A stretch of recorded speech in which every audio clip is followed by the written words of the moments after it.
Good morning and welcome to Ask the Expert on WMBG FM 97.7 and AM 740. This is Adam Richards, and I am here in the studio this morning with Nick Corsi and Lee Goddard from Child Development Resources, better known as CDR. They are located at 150.0 Woods. Good morning, Nick and Lee. How you two doing today? Good morning. Well, thank you. Good morning. So we'll go ahead and start with Nick. Tell us a little bit about yourself and how you kind of came to be with Child Development Resources. I became a father consultant for Child Development Resources back in 2008. Prior to that, I was a father consultant for another local agency, and we were under grant funding that had run out. And when that ran out, there was an opening at CDR, and I just transitioned right into there. I've been doing father consultant work for them ever since. Okay, and we'll get into a little bit more of the father consultant, since that is the reason that we're here today, a big part of it. Lee, Goddard, go ahead and tell us a little bit about yourself and how you kind of came to CDR. Okay, well, I worked for 9 years as a public school educator in Newport News, and I also did some work in project management, and really wanted to continue the work I did as an educator with helping others better themselves. And when I heard about CDR's Fatherhood program, I thought that would be perfect. And so I have been with CDR for about 7 months now as the Fatherhood program coordinator. All right. So now, I guess, just kind of refresh our listeners a little bit about what CDR is and why they're so important to our community. Well, CDR is a private nonprofit agency that provides services for young children and their families in the community and training for early childhood professionals as well. We've just celebrated our 50th anniversary, and we've been a staple in the community and leader in providing quality services for infants and toddlers. So people look to us for information, resources, and programs for early childhood in the area.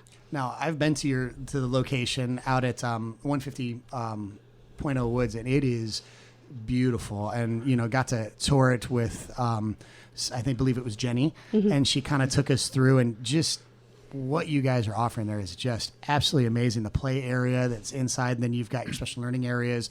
Right. You've even for a little bit older, you've got the computer area that I like to call it the little computer room, but it's just amazing. And it's kind of like the Rubik's Cube of child, care and everything like that as far as development, because you guys are always, I liked using Rubik's Cube instead of an onion because onions just stink, and you keep peeling back new levels, but that's kind of like what it is. You guys are constantly, surprising us and bringing out new things, and it brings a whole new dimension to what you guys offer.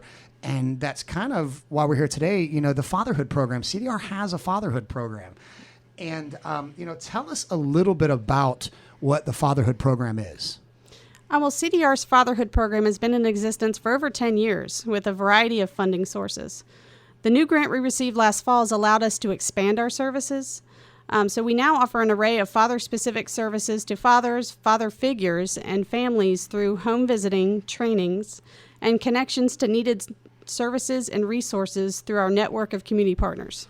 So I'm a father, and, as far as it goes, it is just great to see that there is a program for fathers, and growing up, becoming a father, that would have been amazing to have when I was younger. Now I'm on the third child, and it's like, okay, we can't do that because that ends up in an ER visit. We can't do this because you just can't jump off cabinets, so we've kind of learned by default, I think is how you say it. Now, why is it, Nick, let me throw this one to you. Why is it so important to focus on the fathers? And I know this answer coming from a father, but let our listeners know. Yeah, the importance of focusing on the fathers, especially in the early child development scene, is a lot of times when either in the school system or child development or preschools, a lot of focus on the parenting is with the mom. It's almost like mom is the one that's going to be there with the child, with their school stuff, and dad just kind of get put on a back burner. So what we do is bring awareness of the importance of dad. Dad's role with their child's development is very important, and the research and statistics show that dad's positive involvement in the children have numerous positive outcomes for the child's development and their growth and their mental state. So it's very important. And a lot of dads have grown up without that positive male role model in our society. So we kind of step in to help guide them in that area and teach them some of the things that they may have missed while they were growing up that didn't have that positive father figure. Lee, how has, and I know this dealing with courts and being law enforcement, the attitude of the father was taking a back seat, you don't matter, especially, and probably taking a different road here, but especially when it came to courts and custodies and determining, things on those natures. And it always seemed like the father kind of got the short end of the stick, the back seat. Well, you're not that necessity. You didn't have the resources there. How has that attitude changed, with our society today? And is it changing? Definitely. Today's fathers are simply more engaged with their children. They're not babysitters. Yeah. They're actively involved in their child's development. And in general, our society is more accepting of dads caring for their children. And so many dads today are their child's primary caregiver. Yeah. Well, and it's funny you said not babysitters. Let me tell you about babysitting children. I tell my friend, I've got my two boys. My daughter's older, and that was easy. Everyone's like, oh, daughters. Oh, no. That was easy. My two boys, it's like World War III happens every single night in my living room. I'm stepping on Hot Wheels and cars. I tell my friends that don't have kids, listen, you're thinking about kids? Right here, preventative, right there. This will make you eat now. But you know what? I wouldn't change it for anything in the world. I love my boys. We do everything together. But having that role model, having that wisdom going into it would have been a game changer in a lot of situations. And back to Nick. Well, actually, you know what? Let's continue where we were as far as changing society. With the changes that you mentioned, how does this program help reinforce and support those changes? How does it confront those head on? Well, one way is we offer a rookie dads class for expectant fathers to help them face the challenges of being a new dad. So as a class participant, dads receive dad-friendly diaper bags so they don't look like the pink, girly, flowery diaper bags. I remember those days. With resources that are just for dad to engage with child. And so this makes the father feel relevant and helps to reinforce attitudes about dads as engaged parents, not just babysitters. Yeah. It's funny you say that. I remember when I found out we were having a boy, we were in Texas. Originally, they said it was a girl. And I was like, oh, I really wanted a boy because I have my daughter and my wife had her son, and we're a blended family. So I was like, oh, I want a boy. I want a boy. I want a boy. Well, it ended up being a boy. I was not allowed to carry my diaper bag that I went out and bought. Obviously, a military rucksack style vest that has pockets just didn't make my wife happy. I mean, but it was great. I had a bottle here, I had my big ruck right here where your belt goes, and your metal plate. I was able to stick about 12 diapers and wipes in there and a changing pad. Needless to say, that went back the very day I bought it. And I got this lime green bag that was embarrassing. It stayed in the car unless I needed it. I stuck diapers in my pockets. But, the resources, that would have been awesome to have that back then.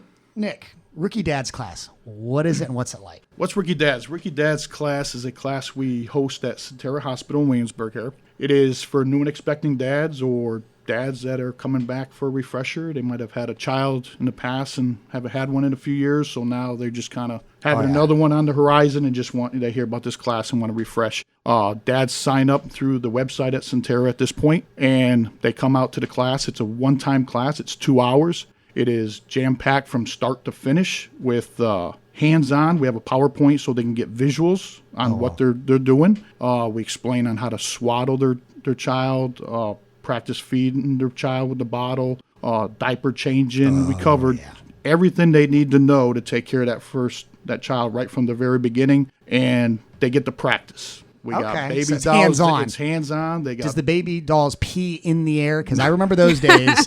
It's you're taking care of one thing. Here comes the bomb from the front. Yeah. Well, not in this class. We don't have those, but they get to practice their swaddling and all that kind of fun stuff they go through there. And really, we give them the skills and the information that they need to be able to be great dads right from the start and be able to take care of that newborn. But skills and knowledge alone.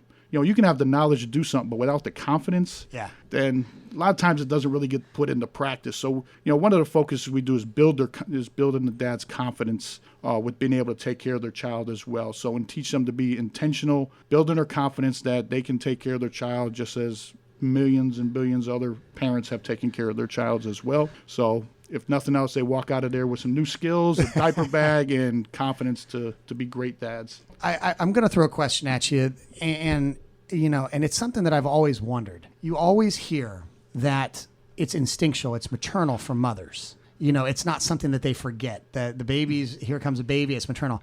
Do you think that's the same for fathers, or do we need a refresher? Is it something that, because as I'll be honest, when my youngest, when our youngest came, it was like a foreign object. I was like, I don't remember this. Is that the general case? But once I did, I was like, oh, I remember this now. And is that seem to be the case with you, that you've noticed, or is it a maternal? Is it the same with fathers? And am I just weird? Well, with CDR, we have we have other programs that do home visiting as well. That a lot of times the focus is the mother and the child, and there's moms there that some are. They just take it on and they're very good at it. Some others may need a little bit of skill and a little bit of coaching. Ways. And it's the same thing with dads. There's hundreds of dads out there that do just fine. Probably. Yeah. But with the class, it definitely helps build your confidence and gives you those skills to say, oh yeah, this is pretty good. Okay, cool. I just wanted to make sure I wasn't the odd man out in that situation. But and it was. I remember the first time with Alexander, it was like, oh man, am I doing this right? And then after a couple times, you're like, oh, I got this. So it's that confidence starting out. And you look at the nurse, is this right? Did I do this right? And she looks at you like, congratulations, you put a diaper on. And you're like, yes, I got it. Where's my trophy? I want a sticker. Now, Nick, so after fathers graduate the rookie class, what happens to the dads after that? What's the next step, or where do we do from there? When dads finish the class? Yeah, when they graduate the rookie dads class. I like that, rookie dads class. They go home and become great dads. Okay, but, well that's we do have a follow up with a rookie dads family night where dads and moms come out. We do this once a month, where they come out with their children, and we have a little circle time where they can interact with their children in a age appropriate level at that area. We provide a light meal. Oh. And then we have an educational piece, about 20, 30 minutes, based on what that developmental stage is of their children, some type of parenting skills and that kind of stuff as well. Let's go back. Nick, so what happens to the fathers who don't continue with services? Do you ever hear from them again, or is it just kind of like into the wind? Well, dads that come in for services come in with a variety of different reasons. And sometimes, after several months or even a couple of years, they, if they feel like they've gotten their situation under control, or they're doing pretty good, or just life gets busy. And then some we don't hear from. They go on and they continue to be very involved with their children and great dads. And others we run into, I could be out at one of the local grocery stores and run into a dad I haven't seen in a couple of years, and here he has come up and said, I was just thinking about you the other day, and I was going to give you a call. And he gets reconnected, and we start visiting with him again and doing home visits with him. Some dads we have that, maybe a year or so down the road, or something may come into their life and they have a short crisis or something they may need some help with, and they'll pick up the phone and call us and get re-engaged with them. So it's based on their needs and what they need, so they're not forced to participate. So they can participate at their own needs. But yes, we've had a number of dads that have come back around again. Any examples of anyone particular that may stick out in your mind that was a good success story of a situation where you ran into somebody you're like, wow, that's awesome? I figured I'd throw you on the spot with this one. Yeah.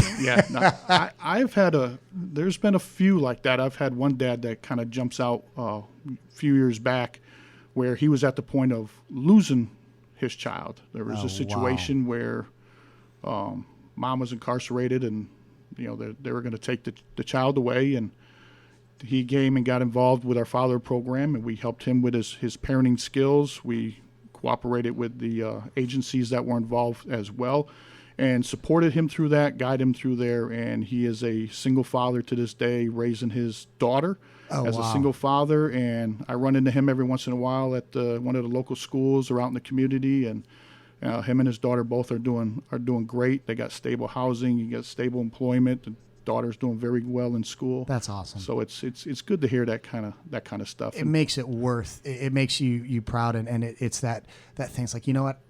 it does work. We're doing something that's making a difference. You know, the success stories really do, I think, help, because, you know, everybody has that doubt for a second. Are we making a difference? And then things like that just shine through at those right times that really say, you know what, we are.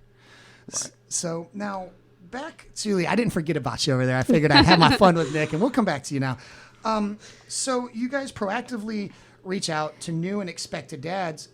Who else do you guys support? So my next question is, how do you know the dads? I mean, is there how do you find the dads that are expecting or you know, that you guys know that are going to be a dad or recent dads? I figured I'd throw that one to you. Okay. Well, as far as finding ones who are expectant dads, we do have, we're great partners with Williamsburg, with Centera Hospital. Oh, wow. And so they do talk up the program. One of the things that, one of the reasons they're so supportive, the maternity nurses actually report they can tell dads who are graduates of the Rookie Dads program. They can see it by the confidence, the willingness to jump in, whereas they don't always see that with other dads. So they're graduating this class with that confidence. And so they talk up the program. Oh, yeah. They want the dads to be involved. It makes my job easier as a maternity nurse. Dad, there you go. And they're ready to jump in. They're right. You know, already know what they're doing. Mm-hmm. So now, who else do you guys support? We work with dads with all levels of fatherhood experience and life situations. We also work with families surrounding these fathers. Our participants are any person in a father role, really. They might be fathers that are single dads, married dads, divorced, incarcerated, or really anyone considered a father figure. Sometimes that's grandparents. And it's funny that you said that. I've noticed that, you know, I was in law enforcement for years, and I've noticed more and more you see the grandparents taking on that role. And you just wonder, you're sitting there going, man, they've already been there and done that, and now it's like starting over for them. So yeah, that's awesome that you guys work with them too, because, you know, and I've noticed, like I was saying, that just seems to be a bigger part of the society anymore. You talk to kids, oh, where do you live? Oh, I live with my grandparents. That's awesome that, you know, they're included with that as well. I mean, they're just like everybody else. It's probably been a long time for them that they're like, yeah, or maybe it wasn't so long, maybe like 2 years ago, you know, they're still raising their 40-year-old kids. You never know. We all have different definitions of family and who serves as a father role for us. Exactly. Now, Nick, Linkages, is it, okay, did I say that right? Linkages program? Yes, you did. All right, what is it? Tell us a little bit about that. Linkages is a program that we have down in the local jail down in the peninsula. It is a parenting class that we do every Monday night, 2-hour class, and what dads and moms are also included in this. Right now, I think we have one mom in there and a number of dads. And they come to the class. They go through the programs department at their jail, and they come into the class and they learn parenting skills. So it could be positive discipline, it's communication long distance because they are incarcerated. Yeah. And we help them so they can learn creative ways to remain engaged in the communication with their children. And so they learn all these skills that they're getting not only with their children, but also with the caregiver, the other parent or whoever is, you know, raising their child, to be able to communicate and co-parent with that person as well. And what we do once a month, we have what we call family night. So these participants in this program at this particular night, once a month, the caregiver will come in with the children, and they will come down into the jail at the programs department. There's like a half gymnasium size room, and they will come in there and they'll each get their own table where we have games for them, different activities. We have a mat on the floor where they can get down and play with their kids. Oh, wow. We have a craft table where they can do crafts together. And then we have a circle time where they can interact through, you know, like a nursery type circle time. We got the big parachute that they play with and that kind of stuff. I remember that. And then we have a snack time, and it's a fast-paced 2 hours, but they get to put into practice the skills they've learned in the class through either communication or engaging with their children and those kind of things. So we hope to, when they do get out there and re-engage with their family, that they could be a better parent at that point and be more engaged with their children than possibly they were before. So now, with the inmates, what have you seen from them, you know, after this program, you know, the effects that you've noticed on the inmates? You know, we'll take it a step further with the guards and things like that, because, you know, it's almost like a rehabilitation without being a rehabilitation. They're not inmates. They're fathers and mothers, which is, you know, and that takes the forefront, which there's not a lot of places that do that in situations like that. I mean, what is your outcome of it been? What have you found seems to be the effects of it? Right. This is a rare program where they let, you know, the family come into the jail and be able to interact and put these things into practice. So it does give a a sense of purpose and stability to the parent that is incarcerated. To continue in this program, they have to be discipline free. So it's giving them an incentive, not to get any type of trouble in their housing unit. A lot of the communication skills they learn that could be used in everyday life too. Yeah. So there's many applications they can use. So we trust that is helping them with their communication and their actions in their housing unit. They do share when they get out, the importance that they may not have saw before with their kids. A lot of them have shared that they don't want their kids following that same path, which is a lot of times what statistics show, that our children will repeat the next generation of what their parents did. So hopefully this is, and we'll see shortly, and with some it has, that this will break that cycle of repeat offenders and coming into the system. Lee, so you guys offer 360-degree services to fathers. What does that mean? If a father comes to us in crisis or reaching out for information or resources, we can work with them in all aspects of their lives and help them achieve their short-term and their long-term goals. So, for example, we can help with employment, connecting them with resources for housing, counseling. We can do in-home visits, trainings, workshops, anything to address those needs for their child. And through our network with our community partners, we can help them find the resources they need so that all aspects and needs of the family can be addressed to either stabilize the family or help them achieve those goals. All right, Lee, tell us a little bit about what your families look like. Who are they? How do they find you? And what happens if they don't have transportation? Okay. Well, there's no particular look. We serve families from all socioeconomic backgrounds, races, religions, ethnicity. No two look the same. Whatever your definition of family is, we can serve you. As far as connecting with us, CDR has a TOTS line that does serve as a way for people looking for information about early childhood, parenting, or other resources to get connected to the appropriate program. An intake worker can refer them to the best resources for them. My question for you is then, piggybacking off of that, I bet you guys face a lot of challenges and obstacles with your just day-to-day and everything that you guys do. What are some of those challenges, obstacles that you face? And, taking it even a step further, what's your goals moving forward? Okay, well, a lot of times once families are out of crisis, they don't feel the need to continue to work with us. Sometimes that can result in families entering into another state of crisis down the road. As far as, we hope to serve 200 fathers a year. We're planning a statewide Fatherhood conference in 2017, but we're constantly reevaluating and assessing our program to determine the needs of our families. As far as probably the biggest challenges, until recently, funding has been a huge obstacle and a challenge to ensure that we're able to offer a full array of services to our fathers and families. In the past, we've had to scale back our services due to lack of funding. Nick, speaking of that, we just read the obstacles and the goals and stuff. How do you know that you're making a difference? When you take a step back, what reminds you, hey, I am making that difference? Well, just knowing the impact that dads make in their children's lives and helping dads to be intentional with that interaction and in that engagement with their child. A lot of dads, we can be living in the same home with our kids and not be engaged. The research shows that the average father spends an average of 45 seconds a day with a toddler age, preschool age child. And that's one-on-one interaction. Now, if you take that same child, they're in front of some type of electronic media,